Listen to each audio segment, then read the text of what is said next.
Hello friends, welcome to our channel GPAT preparation guide. तो आज हम देखने वाले सेकंड पार्ट जो कि है हमारा प्रोविजंस फॉर इंपोर्ट लाइसेंस। इसका हमने फर्स्ट पार्ट पहले बनाया हुआ है और आज हम इसका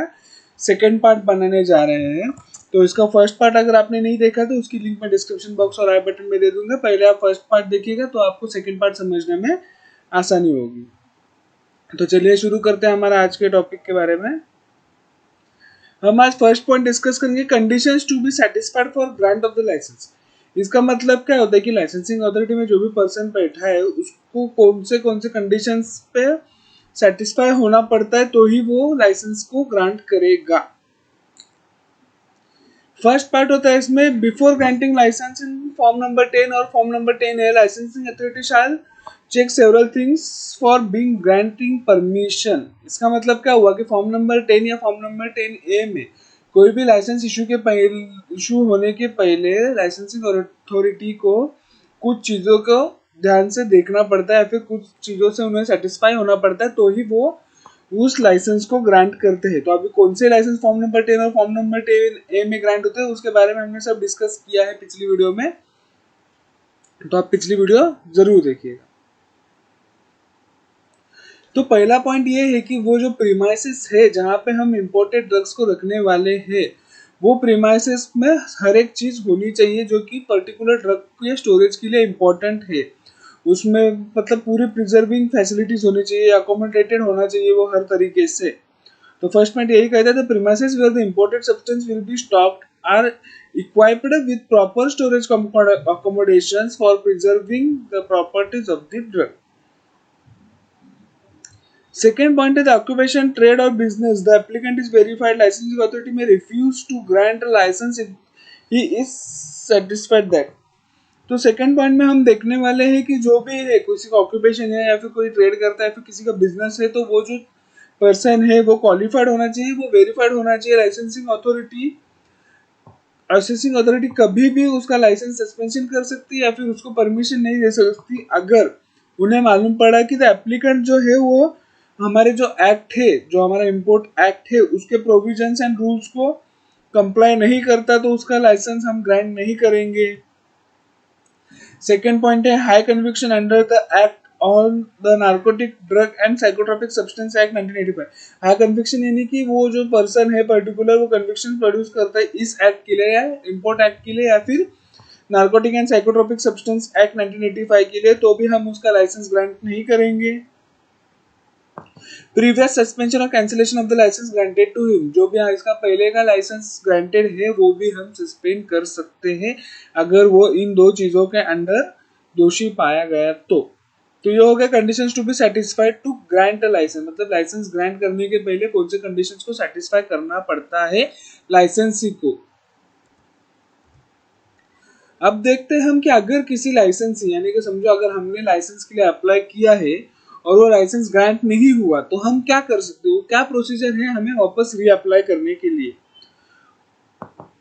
तो सबसे पहले बात तो यही है कि अगर हमारा लाइसेंस ग्रांट नहीं हुआ है तो अगले 30 दिन के अंदर, मतलब जिस दिन उन्होंने हमें नोटिस दिया, रिसिप्ट दिए कि हमारा लाइसेंस ग्रांट नहीं हुआ है, उसके 30 दिन के अंदर हमें सेंट्रल गवर्नमेंट को अप्रोच करना है और वहाँ पे अपील करना है कि हमने ऐसा ऐसा लाइसेंस के लिए अप्लाई किया था तो हमारा एप्लीकेशन रिजेक्ट किया गया है। तो सेंट्रल गवर्नमेंट जो है वो अच्छे से इंक्वायरी करेगा, सब एप्लीकेंट को भी एक चांस देगा, उसका जो भी मतलब जो भी पॉइंट के लिए उसका लाइसेंस ग्रांट को जो इशू हुआ है, जिस पॉइंट के वजह से उसका लाइसेंस ग्रांट जो है वो सस्पेंड हुआ है, वो पॉइंट को वो अपनी तरह से रिप्रेजेंट करेगा कि वो पॉइंट ऐसा क्यों है क्या है, तो उसको डिफेंड करने के लिए और वो सस्पेंशन रोकने के लिए एक एप्लीकेंट को भी एक चांस दिया जाता है। अभी हम देखते हैं procedure for import of drug. अब तक हमने क्या दिखा, कौन से पॉइंट सेटिस्फाई करने पड़ते हैं एक लाइसेंसी को लाइसेंस ग्रांट करवाने के लिए। उसके बाद में अगर लाइसेंस ग्रांट नहीं हुआ तो उसे क्या करना पड़ता है। अब procedure for import of drug, procedure of import of drug मतलब इसमें हम पूरा प्रोसीजर नहीं देखेंगे कि अगर कहीं पे कुछ हमारा इंपोर्ट करते वक्त कहीं किसी ने ड्रग पकड़ लिया तो वह आगे उसकी प्रोसीजर क्या होती है, उसे कैसे फ्री किया जाता है, उसके बारे में इंफॉर्मेशन है। अब देखो, अगर आपने कोई ड्रग इंपोर्ट किया है तो इंपोर्ट करोगे तो वो ड्रग जो है कस्टम कलेक्टर्स के हैंड ओवर होगा, कस्टम कलेक्टर उसको चेक करेंगे, फिर वहां से वो आपको दिया जाएगा। अगर कस्टम कलेक्टर को अगर लगता है कि ये जो आपने ड्रग्स मंगाए हैं या फिर आपने जितना भी मटेरियल मंगाया है वो कंप्लाई नहीं करता provisions of chapter 3 of act, तो वो क्या करेगा कि आपका जो सैंपल है उसमें से थोड़ा सा सैंपल लेगा एक एग्जामिनेशन के लिए। जो आपका जितना भी कंसाइनमेंट होगा, आपने अगर आपकी कंपनी के लिए मंगाया है तो ज्यादा आपका ड्रग रहेगा, या फिर अगर आपने हाउस होल्ड के लिए मंगाया तो थोड़ा ड्रग होगा, तो उसमें से थोड़ा सा सैंपल जितना भी एग्जामिनेशन करने के लिए लगेगा उतना वो कस्टम कलेक्टर खुद के पास कलेक्ट करेगा और उसको लैबोरेटरीज में ट्रांसफर करेगा, जो कि हमारा सेंट्रल गवर्नमेंट जो है लैबोरेटरीज नॉमिनेट करता है, जिसमें कि ऐसे कस्टम कलेक्टर्स से लिए हुए सैंपल्स का, डीआई से लिए हुए सैंपल्स का टेस्टिंग किया जाता है। तो ऐसे लैबोरेटरीज में वो सैंपल वो सेंड करते हैं, और वो तब तक वो अपना जो कंसाइनमेंट है वो जो भी कस्टम कलेक्टर वो खुद के पास रखेगा, जब तक कि हमारा जो लैबोरेटरी में हमने सैंपल भेजा है उसका रिपोर्ट वो लैबोरेटरी से हमें रिटर्न नहीं मिल जाता। तो जो हम लाइसेंसी होते हैं या फिर जिसने भी ड्रग इंपोर्ट किया है वो एक रिटर्न में एप्लीकेशन दे सकते हैं, जो भी हो अंडरटेकिंग फॉर्म भर के दे सकते हैं, जो भी हो ऐसे प्रोसीजर है कि हम अगर रिटर्न में फॉर्म भर के देंगे, अंडरटेकिंग फॉर्म भर के देंगे, तो जो कस्टम कलेक्टर ऑफिसर है वो हमें हमारा ड्रग का लॉट दे सकते हैं। मगर उसके पीछे कंडीशंस इतनी होती है कि हम वो ड्रग्स को डिकम्पोज नहीं कर सकते या फिर डिस्ट्रीब्यूट नहीं कर सकते, जब तक कि ऊपर से हमारा जो लेबोरेटरी का रिपोर्ट नहीं आता तब तक हम वो ड्रग का यूज नहीं कर सकते। बस उसका स्टोरेज हम कस्टम कलेक्टर्स की जगह पे हम खुद के पास उसका स्टोरेज करवा सकते हैं, मगर उसके लिए अंडरटेकिंग देना पड़ेगा रिटर्न में।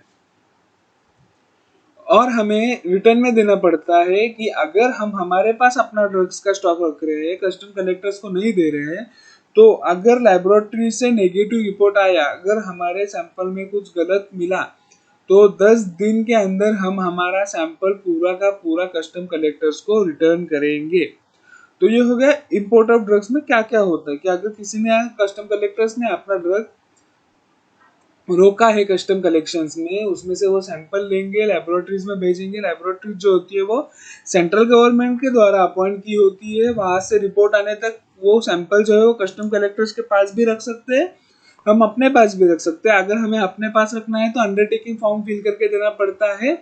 और उसके बाद में हमें एक और फॉर्म फिल करके देना पड़ता है कि अगर कुछ मिस्टेक होगी तो हम 10 डेज के अंदर, यानी कि जब भी रिसिप्ट रेडी होगी वो रिपोर्ट की, हमें नोटिस भेजी जाएगी कि आपका ड्रग इनअप्रोप्रिएट है और आपको पूरा का पूरा ड्रग कस्टम कलेक्टर्स को हैंड ओवर करना पड़ेगा। उस नोटिस डेज से 10 डेज में हमें हमारा पूरा का पूरा जो लॉट होगा या फिर जितना भी ड्रग क्वांटिटी होगा उसे वापस सबमिट करना होता है। अभी इसमें देखते conditions of import license. Import license के लिए कंडीशंस क्या क्या है, हमने पहले क्या देखा, कंडीशंस टू बी सेटिस्फाइड, कौन सी कंडीशंस को सेटिस्फाई करना पड़ता है लाइसेंस ग्रांट करने के लिए, मतलब लाइसेंसिंग अथॉरिटी को। अभी देखेंगे इंपोर्ट लाइसेंस, यानी कि जो हम इंपोर्ट करते हैं, जो लाइसेंसी होता है, लाइसेंसी यानी क्या कि जिसने लाइसेंस के लिए अप्लाई किया है, जिसको लाइसेंस ग्रांट होने वाला है उसे लाइसेंसी कहते हैं। जो लाइसेंसी है उसके लिए क्या क्या कंडीशंस है, तो सबसे पहला कंडीशन तो ये, जो भी मैन्युफैक्चरर होगा उसको पूरा अंडरटेकिंग ऑफ जो उसने फिल किया होता है फॉर्म नंबर 9 में, उसमें जो भी चीजें मेंशन की है वो सब चीजों को उसे मेंटेन रखना होता है, उसको हमेशा फॉलो अप लेना होता है। The licensee shall allow any authorised inspector to enter with or without notice any premises where the imported substance stock. इसका मतलब क्या होता है कि लाइसेंसी जो है, मतलब समझो अभी हमने लाइसेंस के लिए अप्लाई किया, हमें लाइसेंस ग्रांट हुआ है, तो किसी भी वक्त में कोई भी इंस्पेक्टर या फिर ऑथोराइज्ड पर्सन जो होंगे, जिनके पास खुद का आइडेंटिटी होगा, वो लोग कहीं भी आके विथ और विदाउट परमिशन, यानी कि विदाउट परमिशन भी वो आके आपके सैंपल्स चेक कर सकते हैं, आपने ड्रग्स का स्टोरेज कैसे किया है वो चेक कर सकते हैं, उनका पूरा इंस्पेक्शन वो कर सकते हैं। The licensee shall no request furnished to the licensing authority for every batch of each substance. Adequate amount for any examination required to be made on the license shall furnish full protocol of the test applied. इसका मतलब क्या होता है कि अगर समझो किसी licensing authority का वाला पर्सन हो गया या फिर कोई ऑथोराइज इंस्पेक्टर हो गया, अगर वो आपके पास इंस्पेक्शन करने आते हैं, अगर आपके पास टोटल समझो 3 लॉट्स है, 3 लॉट्स है, उसमें से एक लॉट में अगर ड्रग क्वांटिटी कम है और अगर लाइसेंसिंग अथॉरिटी पर्सन को तीनों लॉट में से भी सैंपल लेने हैं तो आप उन्हें रोक नहीं सकते कि सर इस लॉट में कम क्वांटिटी है, आप इसमें से मत लीजिए, ऐसा आप कुछ नहीं कह सकते। अगर कोई लाइसेंसिंग अथॉरिटी को किसी भी लॉट में से या फिर किसी भी बैच में से कौन सा भी सैंपल लेना है तो जितना भी सैंपल एक एग्जामिनेशन के लिए लगता है उतना लाइसेंस वो लेने के लिए फ्री होंगे, और हम लाइसेंसी जो है या फिर जो भी लाइसेंसी होगा वो उसको उसका पूरा प्रोटोकॉल मेंटेन करना होता है और उसे किसी भी तरह से लाइसेंसी को रोकना नहीं होता है कि आप ऐसा मत कीजिए करके। If the licensing authority so direct, the licensee shall not sell any batch in respect of which a sample is preceding until a certificate authorizing the sale of the batch has been issued to him by the licensing authority. इसका मतलब क्या होता है कि अगर समझो हम लाइसेंसी है और हमारे पास बहुत सारे ड्रग्स का मैन्युफैक्चरिंग होता है, तो समझो हमारे पास 3 ड्रग्स का मैन्युफैक्चरिंग होता है, उसमें से एक ड्रग का सैंपल जो है लाइसेंसिंग अथॉरिटी ने टेस्टिंग के लिए भेजा, तो हमारे पास 3 ड्रग्स थे, 3 ड्रग्स में से एक का जो सैंपल है वो लाइसेंसिंग अथॉरिटी ने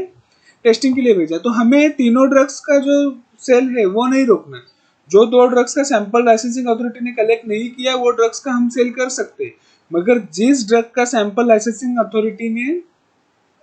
टेस्टिंग के लिए भेजा है वो ड्रग का सेल हमें तब तक रोकना पड़ेगा जब तक licensing authority sale order issue नहीं करती। सेल ऑर्डर में क्या होता है कि लाइसेंसिंग अथॉरिटी हमें सेल करने की परमिशन देती है। तो जब भी कोई लाइसेंसिंग अथॉरिटी पर्सन या ऑथराइज इंस्पेक्टर हमारे प्लेस से स्लॉट में से सैंपल उठाते हैं या फिर सैंपल कलेक्ट करते हैं तो वो सैंपल लेने के जाने के बाद हम उस बैच का सेल नहीं कर सकते जब तक कि हमें सेल ऑर्डर उन पर्टिकुलर इंस्पेक्टर या फिर लाइसेंसिंग अथॉरिटी से परमिट नहीं होती। The licensee shall, on being informed by the licensing authority that any part of any batch of the substance has been found not to be conform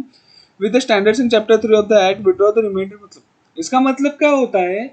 कि अगर licensing authority ने कहा कि हमने आपका सैंपल जो टेस्टिंग के लिए भेजा था वो सैंपल जो है स्टैंडर्ड्स को मैच नहीं करता, तो एट दैट टाइम उसी वक्त उस लाइसेंसी को वो पूरा का पूरा बैच का सेल रोकना पड़ेगा, या फिर जितना भी अगर प्रोडक्ट उसने उस बैच का सेल किया हुआ है तो उसे वो मार्केट से वापस मंगाना पड़ेगा और वो बैच टोटली डिस्क्रिमिनेट करना पड़ेगा। अभी जब लाइसेंसी कोई भी ड्रग बेचता है या फिर स्टोर करता है या फिर उसको इंपोर्ट करता है तो उसका उसे टोटल डिस्क्रिप्शन रखना होता है, उसे उसका रिकॉर्ड मेंटेन करना होता है। कोई भी लाइसेंसिंग अथॉरिटी पर्सन या फिर ऑथराइज्ड इंस्पेक्टर आके उसे रिकॉर्ड्स के बारे में जानकारी मांग सकते हैं कि आपने कितना ड्रग इंपोर्ट किया है, कितना ड्रग आपने सेल किया है, ये पूरी इंफॉर्मेशन कोई भी ऑथराइज्ड पर्सन आपको आके इंक्वायरी कर सकता है। तो आपको रिकॉर्ड्स में क्या क्या मेंटेन करना होता है, फर्स्ट तो है name of the drug, second है बैच नंबर, किस बैच में उसका फॉर्मुलेशन हुआ है, थर्ड है name and address of the manufacturer, manufacturing उस ड्रग का कहाँ किया गया है, डेट ऑफ ट्रांजैक्शन यानी कि आपने उसे कब इंपोर्ट किया या फिर उसे कब सेल किया, opening stock on the business day, मतलब जो भी अभी बिजनेस डे है आपका उस दिन में आपका ओपनिंग स्टॉक कितना था, जो कि 10 किलो का लॉट था या फिर 10 स्ट्रिप्स थे, ऐसे इस तरह से अलग अलग क्वांटिटीज में आप ओपनिंग स्टॉक्स बता सकते हो। Quantity of drug received if any and to source from which received, यानी कि अगर समझो आज के दिन में हमारा ओपनिंग स्टॉक है 10 स्ट्रिप और हमने ऑर्डर किए थे 20 स्ट्रिप कोई भी मेडिसिन के, समझो पैरासिटामोल के, तो 20 स्ट्रिप ऐड हुए तो वो 20 स्ट्रिप की ऐड हुए करके उसका भी रिकॉर्ड लिखना होता है और वो 20 स्ट्रिप हमने कहाँ से मंगाए वो चीज का भी रिकॉर्ड मेंटेन करना होता है। Name of the purchaser, his address and the license number, किसको आपने वो ड्रग बेचा है तो उसका जो नेम है, उसका एड्रेस है, उसका लाइसेंस नंबर क्या है, क्योंकि ड्रग्स जो है वो आप लाइसेंस पर्सन को ही बेचते हो, तो वो सब detail information. Balance quantity of drug at the end of the business day, मतलब हमारा बिजनेस डे के एंड में बैलेंस क्वांटिटी, आपने पहले ओपनिंग स्टॉक देखा उसके बाद में एंड ऑफ द डे का स्टॉक भी देखा, यानी कि 10 स्टॉक से अपना बिजनेस ओपन किया था उसमें से 5 स्टॉक सेल आउट किए तो 5 स्टॉक बचा, तो इस तरह से आपको पूरा डिटेल इंफॉर्मेशन स्टोर करके रखना पड़ता है। Signature of the person under whose supervision the drug have been supplied, यानी कि जो भी आपका फार्मासिस्ट होगा या फिर जो भी लाइसेंसी होगा उसका सिग्नेचर लगता है कि किसके अंडर आपने ये सब ट्रांजेक्शन्स किया है, फिर किसके अंडर आपने ये ड्रग सेल किया है। तो ये सारे पॉइंट्स है जो कि आपको मेंटेन रखने पड़ते हैं, और कोई भी ऑथराइज पर्सन आपको कभी भी आके ये चीजों के बारे में जानकारी मांग सकता है। तो इसके लिए आपको एक टोटल रजिस्टर ही प्रिपेयर करना होता है। सो ये हो गया पूरा प्रोविजंस फॉर इंपोर्ट के बारे में। अगर आपको प्रोविजंस ऑफ इंपोर्ट के बारे में कोई भी डाउट है तो आप हमें कमेंट सेक्शन में पूछ सकते हो। ये टॉपिक बड़ा था तो हमने फर्स्ट पार्ट और सेकंड पार्ट ऐसे दो पार्ट्स में इस टॉपिक को डिवाइड किया गया है। तो आप फर्स्ट पार्ट भी देखिएगा, सेकंड पार्ट भी देखिएगा, और हमारे और भी वीडियोस है उन्हें भी चेक कीजिएगा। अगर आपको हमारी वीडियोस पसंद आती हो तो प्लीज लाइक कीजिएगा, शेयर कीजिएगा, जितना हो सके उतना अपने फ्रेंड्स को भी शेयर कीजिएगा, और आप भी सब्सक्राइब जरूर कीजिएगा।